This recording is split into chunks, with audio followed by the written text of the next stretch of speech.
ഇതെനിക്ക് മാത്രം തോന്നിയതാണോ എന്നറിയില്ല. അത് എന്താണോ നിങ്ങൾക്ക് ഇത് തോന്നിയിട്ടുണ്ടോ നിങ്ങൾ പറയേണ്ടി വരും. സംഭവം എന്താണെന്ന് വെച്ച് കഴിഞ്ഞാൽ മാർവൽ, അതായത് റീസെൻ്റായിട്ടൊരു മാർവലിൻ്റെ ഒരു 3-4 വർഷം എടുക്കുകയാണെന്നുണ്ടെങ്കിൽ, ഈവൻ എൻഡ് ഗെയിം കഴിഞ്ഞിട്ടുള്ള ഒരു മാർവലിനെ എടുത്ത് നോക്കുകയാണെന്നുണ്ടെങ്കിൽ, മാർവലിൻ്റെ പല സിനിമകളും സ്റ്റോറി നമുക്ക് അങ്ങോട്ട് അക്സെപ്റ്റ് ചെയ്യാൻ പറ്റുന്നില്ല.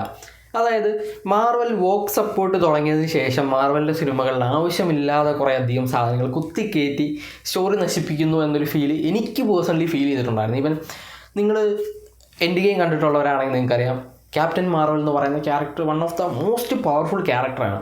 ആ ഒരു ക്യാരക്ടറിനെ ദി മാർവൽസ് എന്ന് പറഞ്ഞ സിനിമയിൽ കൊണ്ട് കാണിച്ച് ഇത്രയും ഒരു ക്യാരക്ടർ അസാസിനേഷൻ വേറൊരു ക്യാരക്ടറിനോട് ഒരു കാണിച്ചിട്ടുണ്ടാവില്ല. അതായത് ദ മോസ്റ്റ് പവർഫുൾ ക്യാരക്ടറിൽ നിന്ന് പിടിച്ചുകൊണ്ട് വന്നിട്ട് മറ്റേ വുമൺ എംപവർമെൻ്റ് എന്നും ഫെമിനിസം എന്നൊക്കെ പറഞ്ഞിട്ട് കൊണ്ട് കല്യാണമൊക്കെ കഴിപ്പിച്ച് ജാതി വെറുപ്പിച്ച് ആ ഒരു ക്യാരക്ടറിനെ തന്നെ നമുക്ക് ആ ഒരു ക്യാരക്ടറിനോട്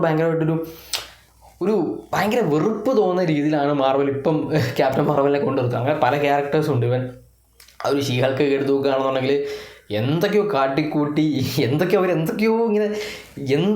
അവർക്ക് പോലും മനസ്സിലാവാത്ത രീതിയിൽ എന്തൊക്കെയോ കാട്ടിക്കൂട്ടി വെച്ചേക്കുന്നതാണ് എനിക്ക് തോന്നിയത്.